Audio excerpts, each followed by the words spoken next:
6년 전에 저희 어머님이 하나님의 부르심을 받았다는 소식을 듣고 급하게 이제 한국을 가서 장례를 치르게 되었습니다. 제가 도착할 때까지 입관을 조금 연기하고 인천공항에서 차를 렌트해서 급하게 경기도 문산까지 차를 몰고 올라갔습니다. 제가 도착하니까 입관 예배를 드리고 있었고, 이제 예배가 끝나자 마지막 입관 절차를 이제 하게 되었습니다. 참 눈물이 참 많이 나더라고요. 근데 이제 좀 눈물이 진정되었을 쯤에 장례를 마치고 저희 작은 형님이 봉투 하나를 저에게 주시는데, 어머님이 저에게 남기신 유품이었습니다. 봉투 안에는 1,000원짜리, 10,000원짜리, 어머님이 그저 용돈이 생기는 대로 돈을 봉투 안에 넣으셨던 것 같아요.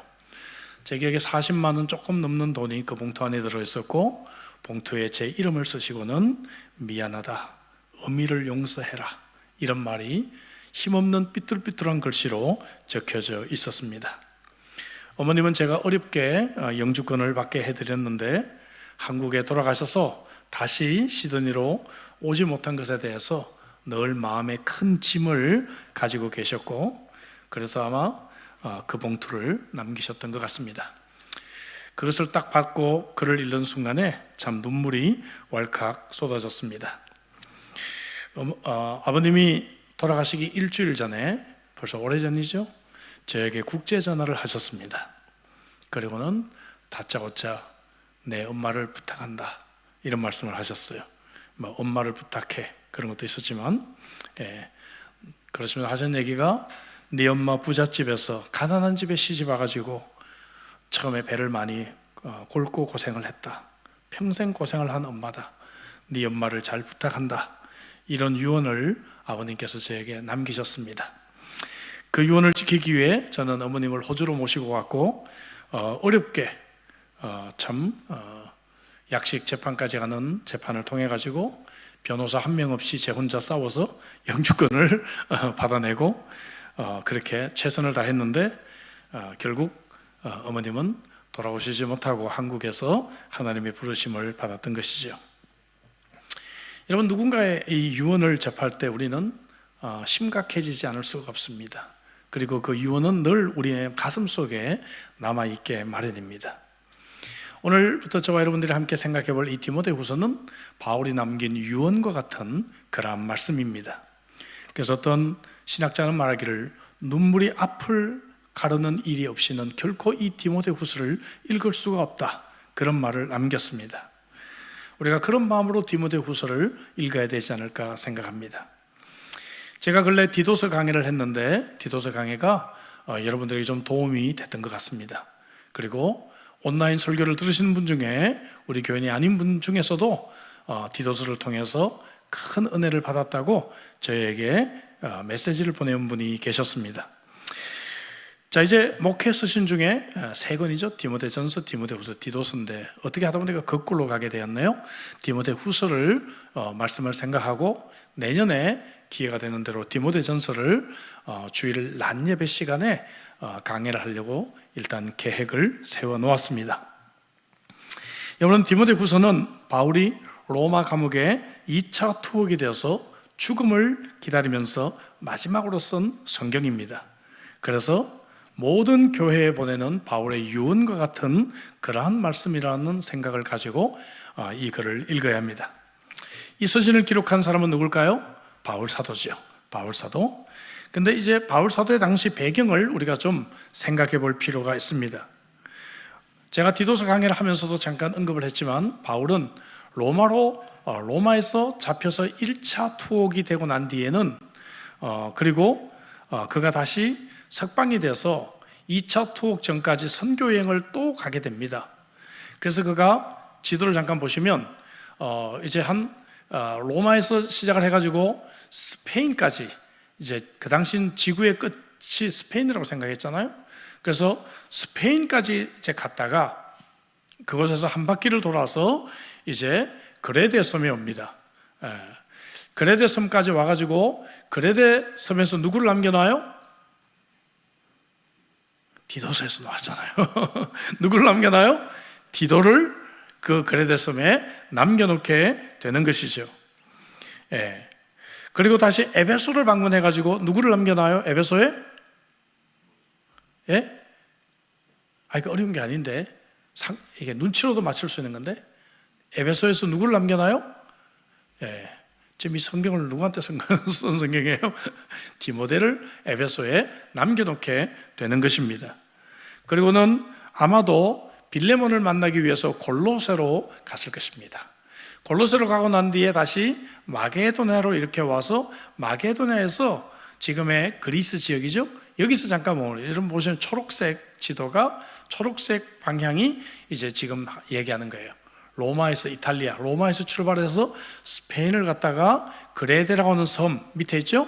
섬에서 디도를 남겨놓고 에베소로 와서 에베소에서 누구예요?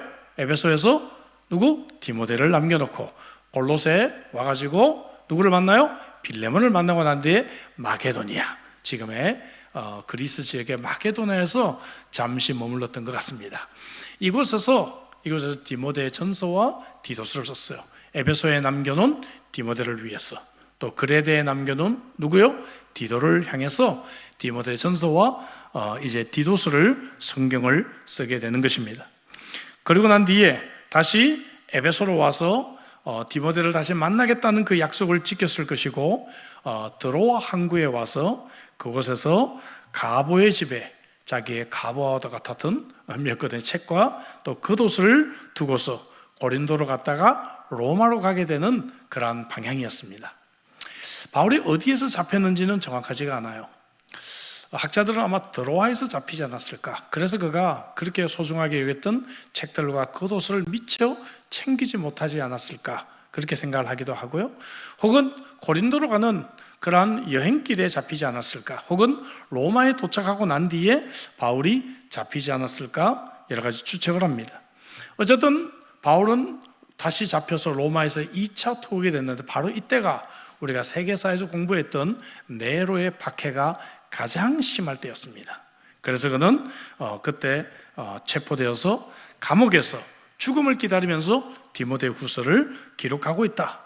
그리고 난 뒤에 로마에서 약 한 5km 정도 떨어진 오스티아 가도에서, 그곳에서 참수형을 당했다는 그러한 전설은 사실로 그렇게 여겨지고 있습니다. 자, 이 서신을 기록한 사람은 당연히 바울 사도다, 그렇게 말했는데요. 좀 상황을 좀 더 우리가 볼 필요가 있습니다. 1절에 하나님의 뜻으로 말미암아 그리스도 예수 안에 있는 생명의 약속대로 그리스도 예수의 사도된 바울은, 이렇게 말하고 있잖아요. 바울이 지금 말을 하고 있는 것입니다. 이렇게 자신이 기록한 것을 정확하게 밝히고 있습니다. 그리고 목회서재에 나오는 그런 문체라든지 혹은 스타일이라든지 이 글을 통해서 드러나는 기록자의 성격이라든지 이런 것들을 볼 때 분명 바울 사도의 개성이 확실하게 드러난다고 우리는 할 수가 있습니다. 자, 바울의 상황을 이야기할 때 8절에 보니까 주를 위하여 갇힌 자가 되었다, 이렇게 그가 표현합니다. 바울은 지금 로마의 감옥에 있습니다. 이제 나이가 들고 쇠약한 노인이 되어가지고 로마의 어둡고 습한 지하의 감옥에 갇혀 있다는 것이죠. 여러분, 1차 투옥 때하고는 많이 달라요. 1차 투옥 때는 사도행전 마지막 부분에서 그 내용을 우리에게 알려주는 것처럼 일종의 가택연금이었습니다. 많이 자유가 있었습니다. 찾아온 사람을 만날 수가 있었고, 그곳에서 그는 어느 정도 자유로운 가운데 복음을 전하기도 했단 말이죠. 그러나 지금 2차 투옥 때는 무시무시한 감옥 속에 갇혀져 있고, 16절에서 지적하는 바와 같이 그는 쇠사슬에 묶여져 있었던 것 같습니다.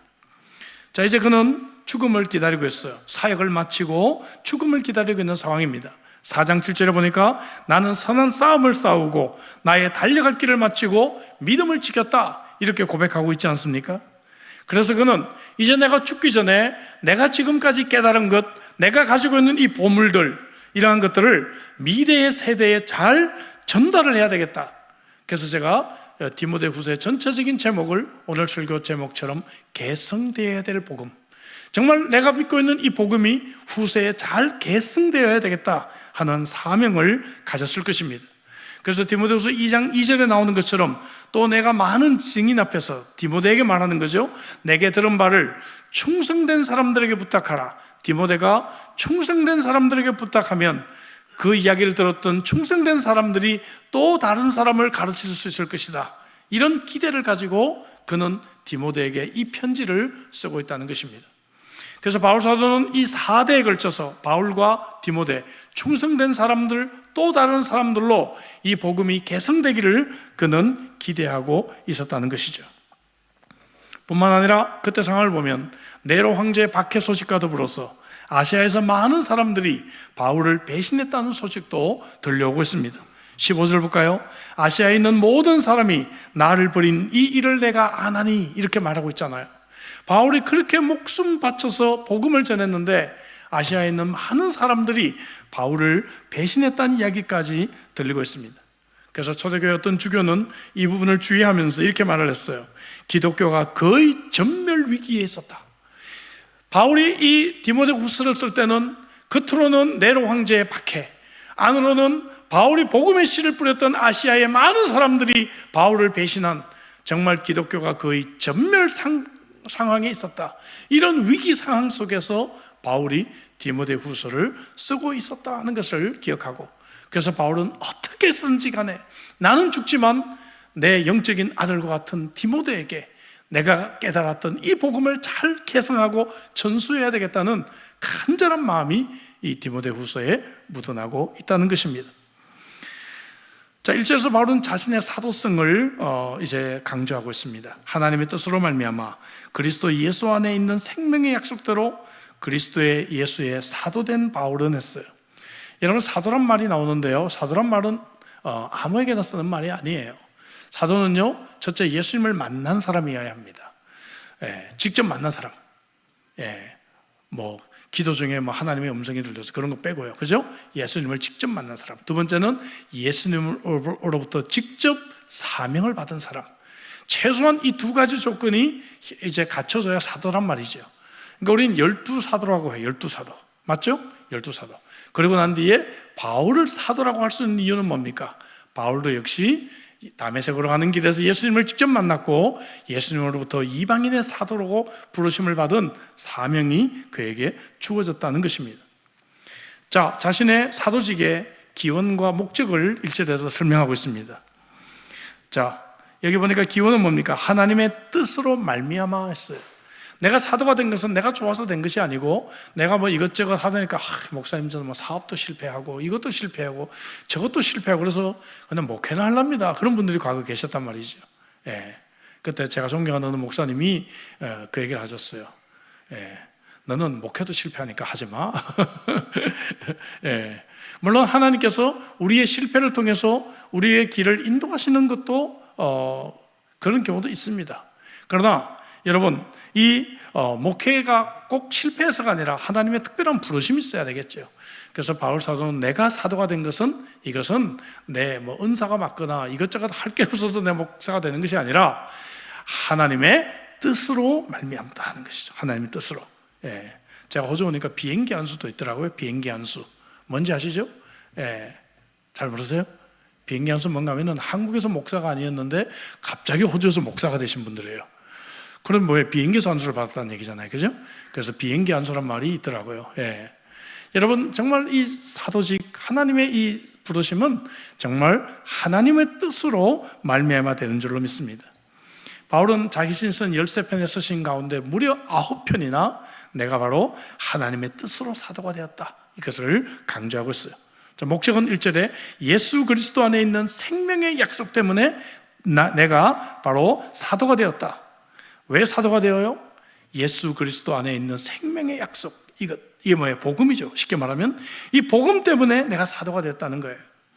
오늘 교회 사역을 지원하는 우리 재정위원회, 사실 재정위원회는 어느 사역이든지 임발부가 안 되는 데가 없어요. 그렇죠? 직접 하는 게 별로 없는 것 같아도 모든 교회 사역에 다 임발부가 되어 있습니다. 모든 교회 사역을 한눈에 볼 수 있는 것이 재정위원회예요. 뿐만 아니라 선교위원회는 가장 최일선에서 복음을 위해서 이제 우리가 사역하는 것이 선교위원회죠. 그러니까 어떻게 보면 가장 맨 끝에서 가장 깊이 안에서 사역하는 이 두 위원회가 지금 하나가 되어서 헌신 예배를 드리고 있다 이거죠. 근데 가장 최일선에서 일을 하던 가장 안에서 일을 하던 우리의 가장 궁극적인 사역의 목적은 뭐다? 복음인 줄로 믿습니다. 아멘이시죠? 예, 수신자 디모데를 좀 얘기하겠습니다. 디모데는 바울이 2절에서 뭐라고 표현합니까? 사랑하는 아들이라고 표현을 해요. 사랑하는 아들. 와, 멋진 표현이죠? 이 이상의 가슴 따뜻한 표현이 있을까 싶어요. 그렇지 않습니까? 예, 이 이상의 가장 따뜻한 표현이 있을까 싶어요. 디모데가 바울의 1차 선교 여행 중에 루스드라 지역을 이제 선교했는데, 그때 디모데는 회심한 것으로 보입니다. 그리고 바울이 2차 선교 여행 때 루스드라를 거쳐서 가잖아요. 거쳐서 갈 때 그때 이미 디모데는 성숙한 신앙인이 되었어요. 사도행전 16장 1절 2절을 볼까요? 이때는 2차 전도 여행 때입니다. 바울이 더베와 루스드라에도 이르매 거기 디모데라 하는 제자가 있으니 그 어머니는 믿는 유대 여자요 아버지는 헬라인이라. 디모데는 루스드라와 이고니온에 있는 형제들에게 칭찬받는 자다 이렇게 말하고 있어요. 예, 이고니온은 이제 이 루스드라에서 좀 떨어진 지역입니다. 그런데도 불구하고 멀리까지 디모데는 참 훌륭한 신앙인이야 이렇게 소문이 나 있었다 이거죠. 시드니 그러면은 그 시드니에 리버티 교회 다니는 김아무개 집사, 박아무개 권사, 이게 소문이 났단 말이에요. 그죠? 예. 이렇게 디모데는 벌써 훌륭한 제자로 이미 소문이 나 있었다 하는 것이죠.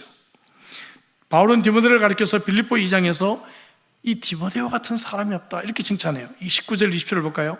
내가 디모데를 속히 너희에게 보내기를 주 안에서 바라면 너희의 사정을 알므로 안위를 받으려 함이니. 디모데를 통해서 너희 이야기를 들으면 내가 위로를 좀 받을 거야 그 말이죠. 20절 이런 뜻을 같이 하여 너희 사정을 진실히 생각할 자가 이 밖에 내게 없습니다. 디모데 밖에는 없어 이런 말을 합니다. 예. 와, 얼마나 멋진 표현이에요. 예. 여러분들이 이런 정말 이 표현을 받는 성도가 되시기를 주의 이름으로 축복합니다. 예. 옆에 있는 분들 한번 인사해 볼까요? 예. 멀리 떨어져 앉아서 옆이 좀 거리가 멀죠? 예. 예, 당신밖에 없습니다. 예, 예, 당신밖에 없습니다. 예, 바울이 지금 그 얘기를 하는 거예요. 예? 내 이 속 사정을 함께 진실히 나눌 사람은 디모데밖에 없어. 디모데밖에 없어. 예, 와, 이런 표현을 할 수 있다면 얼마나 멋있을까요? 예, 이런 관계가 디모데와 형성이 되어져 있다 이 말이죠. 아버지와 아들과 같은 관계. 두 번째로 이 디모데는 동역자의 관계였습니다. 바울에 의해서 이때 루스드라에서 2차 선교여행 때 발탁된 이래로 바울이 죽기까지 15년 이상 디모데는 신실한 동역자였습니다. 2차, 3차 선교여행의 대부분을 함께 디모데는 동행했습니다. 그리고 바울의 특별한 임무를 띠고 특사로 데살로니가라든지 고린도로 파송되기도 했고 나중에 에베소로 보냄을 받았다고 말씀드렸죠. 바울이 예루살렘으로 죽으러 가는 그 위험한 여행도 함께 동행했습니다. 뿐만 아니라 바울이 잡혀서 죄수가 돼서 로마로 가는 여행 때도 디모데는 함께 했습니다. 바울이 로마 1차 감옥에 갇혀 있었을 때도 디모데는 그 옆을 지켰습니다. 그래서 바울의 옥중서신을 보면 디모데의 이름이 계속해서 나오고 있는 것이죠. 그래서 바울은 로마서 16장 21절에 그의 동역자의 이름을 마무리하면서 디모데 앞에 나의 동역자다 이렇게 멋지게 표현하고 있는 것을 보게 됩니다. 예. 옆에 분에게 한번 인사할까요? 당신은 나의 동역자입니다. 네, 당신은 나의 동역자입니다. 얼마나 멋진 표현이에요. 예. 바울이 이런 표현을 디모데에게 했단 말이죠. 동역자는 이처럼 고난도 함께하는 자들이지만 또한 좋은 일꾼이어야 돼요. 옆에 계속 있으면 뭐해요? 물론 힘들 때 옆에 있는 것이 큰 도움은 되지만 좋은 일꾼이어야 되죠. 데살로니가서 3장 2절을 볼까요? 우리 형제 곧 그리스도의 복음을 전하는 하나님의 일꾼인 디모데를 보냈다. 이때는 디모데를 하나님의 일꾼으로 표현합니다. 이런 일을 못하는데 일꾼이라는 표현을 안 하겠죠? 저 게으름뱅이 디모데를 이렇게 보내더니 이렇게 말을 했을 것 같아요. 그렇죠? 그런데 분명히 말하기를 일꾼을 보냈다. 일꾼은 주인의 마음을 잘 헤아리는 사람이 일꾼인 줄로 믿습니다. 아멘이시죠? 예. 주인의 뜻대로 잘 일하는 사람이 일꾼이에요. 예. 제가 그래서 사도직의 기원을 하나님의 뜻대로 부르심을 받았다 그랬죠. 여러분, 오늘 우리 위원회에서 일을 하는 귀한 일꾼들이 많이 계시고요, 헌신 예배를 드리기 위해서. 또 이 자리에 있는 분들도 하나님의 일꾼입니다. 찬양팀으로, 혹은 또 우리가 교사로, 혹은 또 교회 여러 부서에서 하나님을 섬기고 있는데, 일꾼의 가장 그 마음의 중심은 하나님의 뜻이 뭘까 하는 것이죠. 하나님의 뜻이 뭘까? 주인의 마음을 어떻게 기쁘게 할까 하는 것입니다. 저는 옛날에 어렸을 때 목사님에게 들었던 예화인데도 참 잊혀지지 않는 예화가 있어요. 오랜 옛날에 어떤 양반 주인이 종들을 불러놓고 이야기를 합니다. 내일 새벽 동이 틀 때까지 새끼를 꼬아라. 근데 최대한 가늘게 길게 꼬아라. 종들이 다 입을 투들투들 저 욕심쟁이, 잠도 안 자게 하고 새끼를 꼭 꼬라고. 그래서 거의 대부분의 종들이 새끼를 막 굵게 그냥 해가지고 그냥 그 집을 없애려고 굵게 해가지고 조금 그냥 새끼를 꼬아놨습니다. 근데 그 중에 정말 충성된 일꾼 아주 약간 명은 주인의 명령대로 최대한 가늘게 길게 밤을 새가면서 새끼줄을 길게 꼬았어요. 다음날 새벽에 주인이 종들을 부릅니다. 그동안에 우리 집에서 일하느라고 수고했다. 자, 꼬은 새끼줄에다가 이 엽전을 꿰어가지고 이 엽전을 꿰 만큼만 가지고 가서 독립하거라. 그랬더니 굵은 새끼줄을 꼬은 종들은 엽전을 넣을 수가 없어요. 그런데 가늘고 길게 이 새끼줄을 꼬은 이 종들은 그 새끼줄에다 엽전을 많이 가득 넣어가지고 이제 독립해서 살았다고 하는 얘기를 했습니다. 어렸을 때 들은 예화지만 그게 잊혀지지가 않아요. 그렇구나. 일꾼들은 주인의 마음을 헤아릴 수가 없구나. 저도 목회를 하다 보면요, 교회를 이렇게 사역하다 보면 어떻게 이 담임 목사의 마음을 다 성도들에게 얘기합니까? 못하죠. 그렇죠? 근데 깊은 뜻이 있단 말이에요. 정말 두수, 세수, 네수 앞으로의 일들을 바라보고 뭔가 하는 게 있단 말이죠. 그런데 이걸 다 설명할 길이 없어요. 또 설명하기 곤란한 문제들도 많이 생기게 됩니다. 그런데 이 주인의 마음을 아는 일꾼들은 이 목사를 통해서, 교육자를 통해서, 또 여러분들의 위원장들을 통해서, 순장을 통해서 하나님의 뜻을 찾는 사람들이지요. 이런 사람들은 하나님의 귀한 일꾼인 줄로 믿습니다. 바울은 그래서 디모데를 얘기할 때 그는 좋은 일꾼이야, 그렇게 말하고 있죠. 오늘 우리 헌신 예배를 드리는 여러분들은 이런 좋은 일꾼이 되시기를 바랍니다. 그래서 이런 좋은 일꾼들을 만나면 믿음이 견고해지고 굳건해질 것이다. 아까 데살로니가서 3장 2절에서 그렇게 말씀했어요. 여러분들이 그 사랑하는 성도들을 만날 때마다 그 성도들이 굳건해지고 또 믿음을 위로받을 수 있기를 주의 이름으로 축복합니다. 동역자는 이런 사람들이죠. 고난 중에도 우리가 함께 오랫동안 그 옆을 지키는 사람들이에요. 얼마 전 우리 34주년 감사예배 때 우리 교회를 20년, 30년 근속으로 이제 나오시는 분들에게 작은 감사패를 전달했습니다. 여러분, 지난 세월 동안 좋은 일들만 있었겠어요? 그렇죠? 어려운 일도 많았고 교회 여러 가지 부족한 부분도 얼마나 많이 드러났겠어요. 그렇잖아요. 우리가 살아봐 그러잖아요. 남들이 너희 시집 잘 가서 좋겠다 그러면 뭐라고 얘기해요? 네가 살아봐라 그러잖아요. 그죠? 그렇듯이 여러분, 우리가 이 정말 신앙생활을 하다 보면 좋은 일들만 있겠어요? 어려운 일들, 참 힘든 일들, 시험 받는 일들 얼마든지 많이 우리가 경험하게 됩니다. 그런데 건강한 교회, 건강한 성도는 그것을 잘 견디는 사람인 줄로 믿습니다. 여러분 아멘이시죠? 잘 견디는 거예요. 잘 견디고 비바람이 불 때는 참고 견디고 기쁜 일이 있을 때는 또 우리가 활짝 웃고, 이것이 정말 이 건강한 일꾼이겠죠. 디모데는 그러한 좋은 일꾼이어서 바울에게 얼마나 많은 고난이 닥쳤어요. 얼마나 많은 목숨의 위험이 있었어요. 그럼에도 불구하고 디모데는 흔들리지 않고 바울이 죽기까지 곁을 지키며 함께 일했던 좋은 일꾼이었습니다. 오늘 우리 헌신 예배를 드리는데요, 헌신 예배를 드리는 우리 재정위원회 또 우리 선교위원회 여러분들이 이런 좋은 일꾼 되시기를 주 이름으로 축복합니다. 또 함께 예배 드리는 저와 여러분들이 이런 좋은 일꾼 되시기를 주 이름으로 축복합니다. 디모데의 상황도 좀 파악할 필요가 있어요. 그죠? 늘 바울의 상황 속에서 디모데를 이해했잖아요. 디모데는요, 마음이 굉장히 여린 사람이었습니다. 4절에 보니까 내 눈물을 생각한다 이렇게 얘기하잖아요, 바울이. 그러니까 디모데는 건드리면 눈물이 나오는 사람이에요. 예, 우리 주위에 그런 사람 있죠? 건드리면 눈물이 나오는 사람. 그런 사람이에요, 디모데는. 마음이 여린 사람이에요. 바울하고 너무 달라요. 바울은 아마 바늘로 찔러도 피가 잘 안 나올 것 같은 사람이었을 것 같아요. 예, 예. 사람들이 저보고 좀 그렇다고 했어요. 제가 젊은 시절에. 지금은 안 그래요, 제가. 예, 저 찌르면 저도 아프고. 예. 제가 우리 교육자들 하는 나도 이제 사람이 되어갔어. 얘기를 합니다. 예. 근데 디모데는 이게 마음이 여린 사람이었다는 것이죠, 디모데는. 예? 그리고 그는 무엇보다도 나이가 어리다는 핸디캡이 있었어요. 아마 이때쯤 30대 중반 정도 되지 않았을까 싶어요. 이스라엘 문화는 한국 문화와 비슷해가지고요, 나이가 어린 사람이 리더십을 갖는 것은 굉장히 어려운 일이었습니다. 그래서 디모데전서 4장 12절에 보니까 누구든지 내 연소함을 없이 느끼지 못하게 하라, 바울이 이런 말씀을 주고 있잖아요. 이 당시 배경사를 연구해 보면 헬라 문화나 로마 문화나 나이를 얘기할 때는 두 가지 나이밖에 없었어요. 하나는 뭔가 하면은, 하나는 잊어버렸네. 하나 네오스, 예, 네오스, 그 다음에 게론. 네오스란 말은 뭔가 하면은 젊은이 그 뜻이에요. 이거는 어린 소년, 소녀를 말하는 것이 아니라 영어로 말하는 영스타, young adults, 그죠? 40 정도 전까지 이 사람들을 이제 이야기하는 단어였습니다. 이 네오스가 쓰여졌단 말이죠. 그러니까 디모데는 30대 중반이니까 네오스가 맞죠.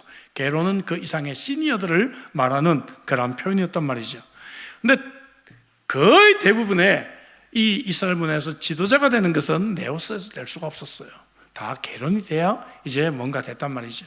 근데 이 디모데가 어린 나이에, 아직은 네오스인데 이 나이에 지도자가 됐으니 굉장히 어려움이 있었을 거라는 얘기죠.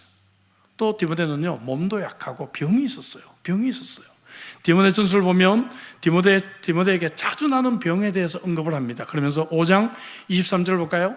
이제부터는 물만 마시지 말고 내 위장과 자주 나는 병을 위하여 포도주를 조금씩 쓰라 했어요. 어떤 분은 이 구절에서 아멘 하시는 분들이 가끔 계시더라고요.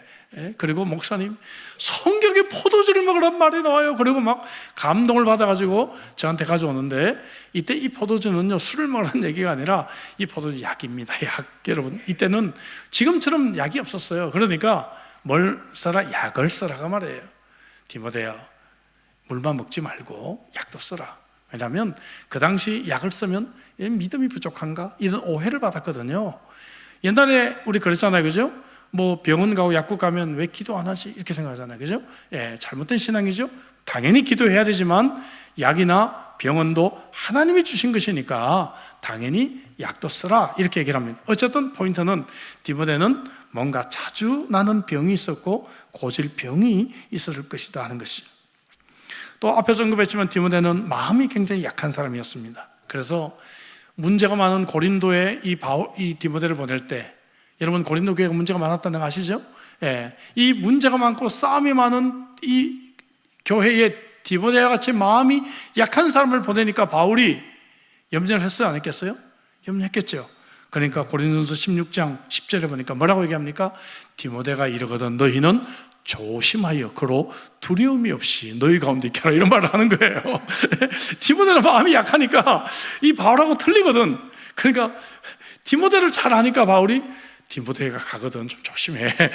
말도 좀 조심하고 목소리 좀 낮춰. 예? 그렇게 얘기합니다. 예. 제 아내가 어렸을 때 이 큰형부가 북한 사람이라, 예? 이 큰언니 집에 가면 막 울었다 그래요. 예, 갑자기 큰 소리를 내니까, 예, 싸우는 줄 알고.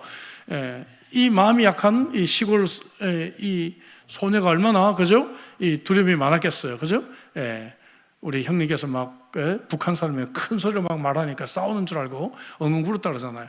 그런 것처럼 마음이 약한 디모데가 오거든 너희는 좀 조심해서 말해. 그리고 너희 가운데 두려움이 없이 있게 좀 해줘라, 이렇게 표현을 하고 있습니다. 11절도 보니까 그러므로 누구든지 그를 멸시하지 말고 평안히 보내어 내게로 오게 하라, 이런 부탁을 하는 거예요. 디모데가 워낙 마음이 여린 존재니까. 자, 여러분, 이런 사람이 바울의 후계자가 될 수 있을까? 이런 질문을 한번 해보는 거예요. 예? 이런 질문을 해보는 거예요. 근데 하나님 이런 사람을 바울의 후계자로 세우신다는 것이죠. 여러분 잘 기억하시기 바랍니다. 이 메시지를. 알겠죠? 예. 여러분들이 지금 보시는 저의 모습은 34년을 사역한 목회자의 모습이에요. 제가 은퇴를 하고 아마 이대 목사가 오게 되면 아마 저하고는 많이 다를 거예요.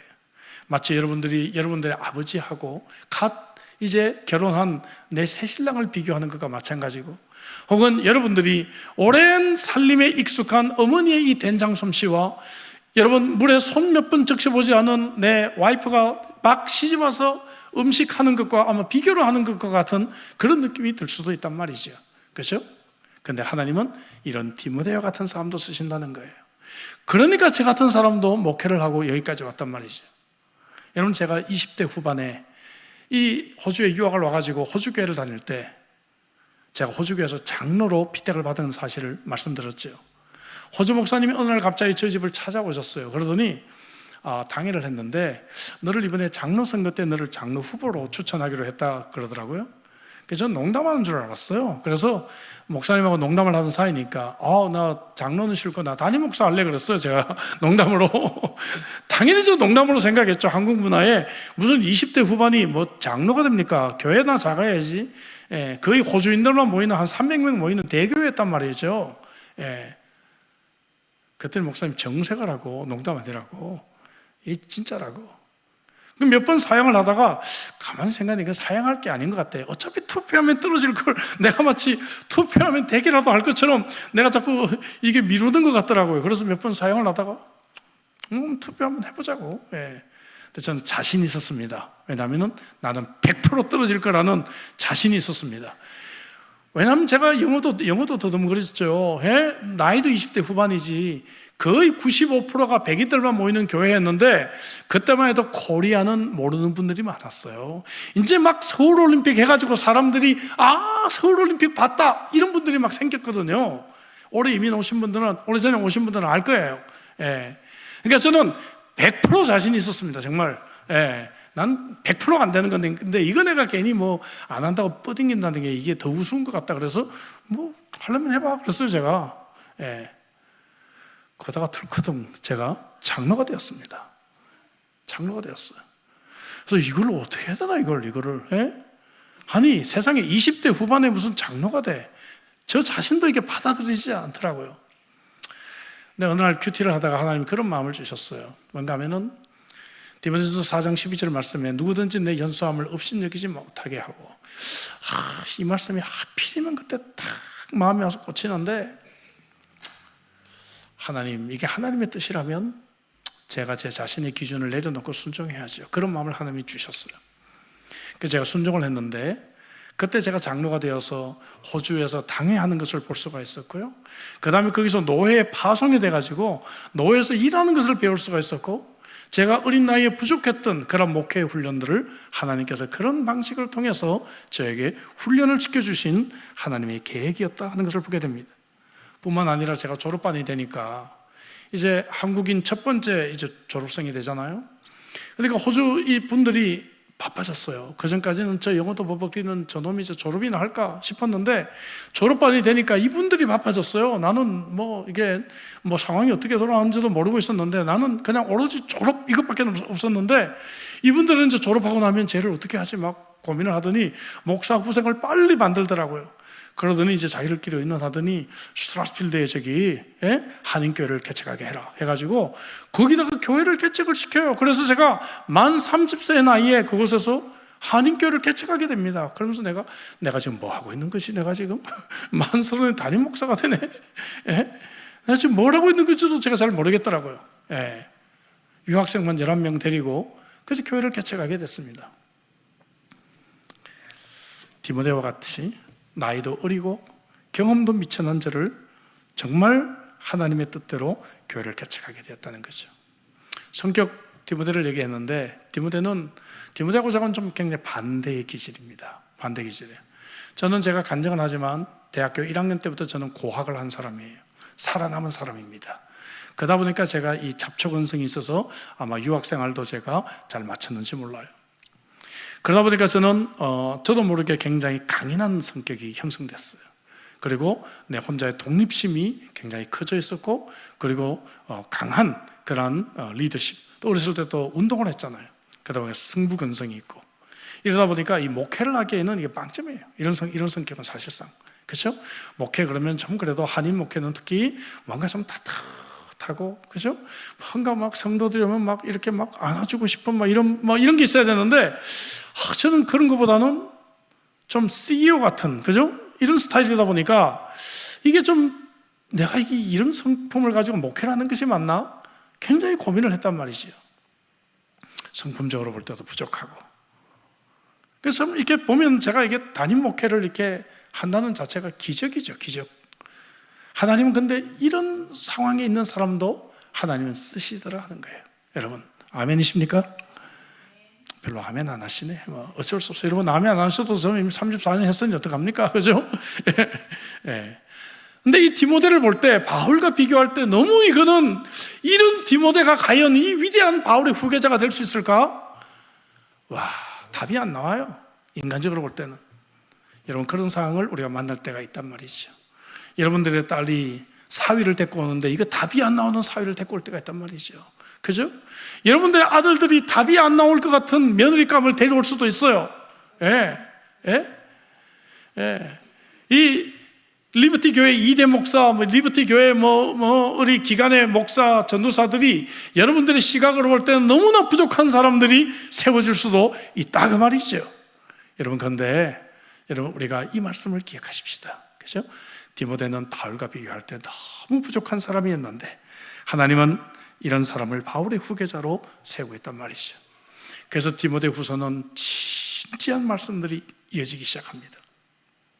다음 주부터 우리는 본격적으로 이 말씀을 빡고 들어갈 겁니다. 잠깐 구조를 설명드리겠습니다. 1장의 구조는 복음을 지키라 하는 것이 주제가 됩니다. 1장 14절 말씀이 요절이 됩니다. 같이 한번 읽어볼까요? 다 같이. 우리 안에 거하시는 성령으로 말미암아 내게 부탁한 아름다운 것을 지키라. 그죠? 아름다운 것이 뭐예요? 복음이죠. 복음을 지키라. 2장은 복음을 위해 고난을 받으라. 안 그래도 디모데는 계속 고난을 받아왔는데 격려가 되었을 것입니다. 2장 3절 요절입니다. 같이 읽도록 하죠. 다 같이. 너는 그리스도 예수의 좋은 병사로 나와 함께 고난을 받으라 했습니다. 3장은 복음에 계속 거하라. 이것이 3장의 주제가 됩니다. 3장 14절 말씀을 요절로 삼겠습니다. 같이. 그러나 너는 배우고 확신한 일에 거하라. 너는 내가 누구에게서 배운 것을 알며 했습니다. 배우고 확신한 일에 거하라. 4장은 복음을 전파하라 하는 것이 주제가 됩니다. 4장 2절 말씀 같이 읽습니다. 다 같이. 너는 말씀을 전파하라. 때를 얻든지 못 얻든지 항상 힘써라. 범사에 오래 참음과 가르침으로 경책하며 경계하며 권하라 했습니다. 이런 큰 주제들을 가지고 이제 1장을 우리가 또 2장, 3장, 4장까지 이어져 가려고 합니다. 맥주가 죽어가며 남긴 말을 뭐라 그랬죠? 기억하십니까? 잘 몰라요? 예, 유언비어라 그러죠. 유언비어, 그죠? 예, 유언비어. 예, 바울이 죽어가며 남긴 말. 이것은 디모데후서입니다. 디모데후서를 통해 주신 은혜를 기대합니다. 2절에 인사가 나옵니다.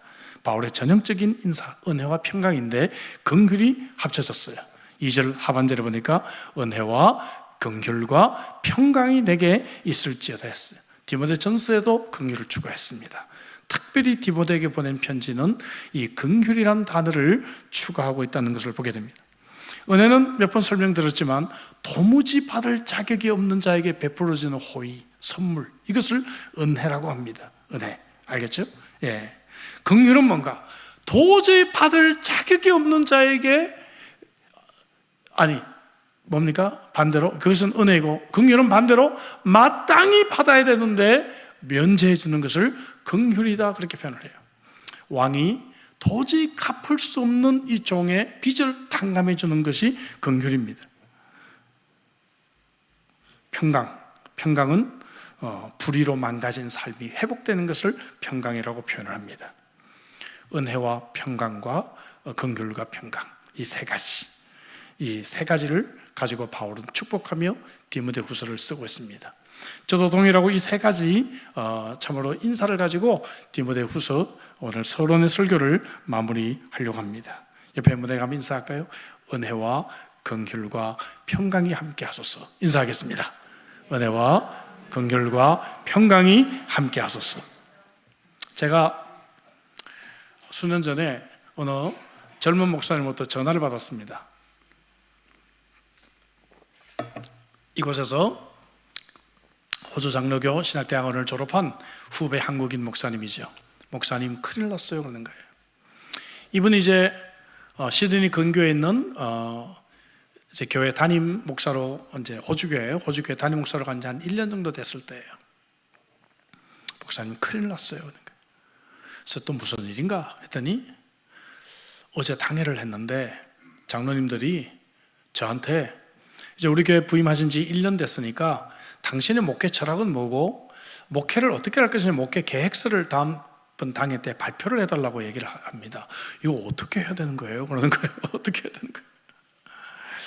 거기는 오랫동안 그 지역을 지킨 유지들도 계시고 또 절반 정도는 시드니에서 아주 높은 곳에 있다가 은퇴하고 난 뒤에 이제 그곳에 이게 와서 사시는 분들이 있는데 이분들이 이제 장로가 돼가지고 이제 부탁을 한다는 거예요. 그래서 제가 얘기를 했습니다. 내가 당신 같으면 나는 이렇게 하고 싶다 그랬어요. 저는 신학을 졸업하고 이제 여러분들에게 하나님의 말씀을 잘 가르치라고 파송을 받은 목사입니다. 그래서 저는 설교는 제가 열심을 준비해서 제가 여러분들에게 할 수 있지만 여러분들이 몸담고 있는 이 지역과 여러분들의 교회는 사실 제가 1년밖에 돼서 잘 알지를 못합니다. 먼저 우리 장로님들이 고민을 해보시고 평소에 꿈꾸었던 교회, 그리고 이 지역에 있는 우리 교회가 어떤 사명을 가져야 될 것인지에 대해서 장로님들이 저보다 더 잘 아실 테니까 장로님들이 먼저 그것을 준비해서 한번 저에게 발표를 해 주십시오. 그럼 제가 그것을 가지고 기도하며 준비해서 몇 개월 후에 제가 또 계획을 세워서 장로님들하고 의논하겠습니다. 그랬더니 진짜 당회 때 그렇게 했어요. 그렇게 했더니 장로님들이 만장일치로 목사님 존경합니다. 지금까지 왔던 목사님들은 다 같이 내 목회 철학은 이거고 난 이렇게 목회할 것입니다. 저를 따라서 열심히 해 주십시오 하고 혼자 막 열심히 가다가 지쳐가지고 번아웃 돼가지고 3년 4년 일하다가 다른 데 가버렸는데, 그러니까 몇 번 그런 일이 반복되니까 이분들이 젊은 목사님이 와서 얘기해도 안 움직여요 이러고 있는 거예요. 예? 저러다 또 가겠지. 안 움직이는 거예요. 예. 근데 목사님은 저희의 이야기를 먼저 듣겠다고 하시니 목사님 존경합니다. 그리고 저희들은 앞으로도 목사님의 설교와 목사님의 티칭에 대해서는 저희들이 100% 신뢰하고 100% 따르겠습니다. 저희들에게 말할 기회를 주셨으니 저희들이 그러면 잘 준비해서 우리가 그동안에 느낀 우리 교회, 그리고 앞으로 우리 교회가 걸어갈 길에 대해서 저희들의 의견을 먼저 말씀드리겠습니다. 너무 존경받는 목사님이 되셨어요. 거기도 거의 100% 호주 사람들인데 이 까만 머리 목사가요 너무 존경받고요. 그 뒤로 이제 이 목사님이 이제 자기 목회 플랜과 철학을 발표할 때쯤 되는 이분이 병이 들었어요. 목사님이 병 들어가지고 뭐 툭하면 한국 가 있고 툭하면 뭐 무슨 뭐 병원에 가 있고 툭하면 뭐 안식을이라 그러고 거의 목회를 쉬고 있는데도 와, 이 장로님들이 얼마나 서포트를 잘해 주셨는지 할 수가 없어요. 예. 여러분, 멘토링은 중요한 겁니다. 여러분, 정말 우리가 경험자에게 우리가 배우고 경험자의 이 경험을 전수받는 것은 귀한 일이에요. 여러분들에게 바울과 같은 좋은 멘토들이 있기를 주의 이름으로 축복합니다. 그리고 저는 우리 교회를 통해서 젊은 세대 디모데와 같은 사역자들이 많이 배출되기를 간절히 소망합니다. 저에게 그래도 조금의 자부심이 몇 가지 있다면 34년을 하면서 하나님 앞에서 너무 부끄럽지만 그래도 우리 교회를 통해서 예수 믿는 사람이 참 많이 있다는 거, 세계 곳곳에. 또 한 가지 뭔가 하면은 그래도 우리 교회를 통해서 배출된 이 젊은 담임 목사들이 참 많이 있다는 것. 예. 이것이 제게는 조금 하나님 앞에서 감사하는 마음을 가져보게 됩니다. 사랑하는 성도 여러분, 오늘 헌신 예배를 드리는 또 우리 사역위원회 여러분, 여러분들이 디모데와 같은 다음 세대의 정말 사역의 귀한 계승자가 되시기를 주 이름으로 축복합니다. 오늘 이 말씀 디모데서를 통해서 주신 은혜가 저와 여러분들에게 있기를 주의 이름으로 축복합니다. 기도하겠습니다. 주신 말씀 가지고 우리 한번 간절하게 먼저 기도하겠습니다. 오늘 말씀을 통해서 바울이 어떤 상황 속에서 어떤 삶을 살아왔고 디모데후서를 쓰는 바울의 심정을 함께 나누었습니다.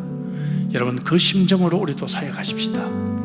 디모데가 어떤 사람인지를 보면서 이렇게 부족하고 연약한데도 하나님이 그를 세우시는 것을 보면서 우리는 너무 인간적인 조건이 많아요. 우리는 내 기준이 너무 강해요. 근데 여러분, 하나님은 어떠한 자라도 쓰실 수가 있으십니다. 우리가 이 사실을 기억하고 부족하지만 연약하지만 하나님께 쓰임받는 이 기쁨과 즐거움을 위해 기도하십시다. 또 하나님이 나를 일꾼으로 부르셨다면 부끄럽지 않은 일꾼이 되고 하나님의 뜻을 헤아리는 일꾼으로 끝까지 잘 섬길 수 있기를 위해 주신 말씀 가지고 우리 한번 기도하겠습니다. 기도하시겠습니다. 좋으신 여호와여 감사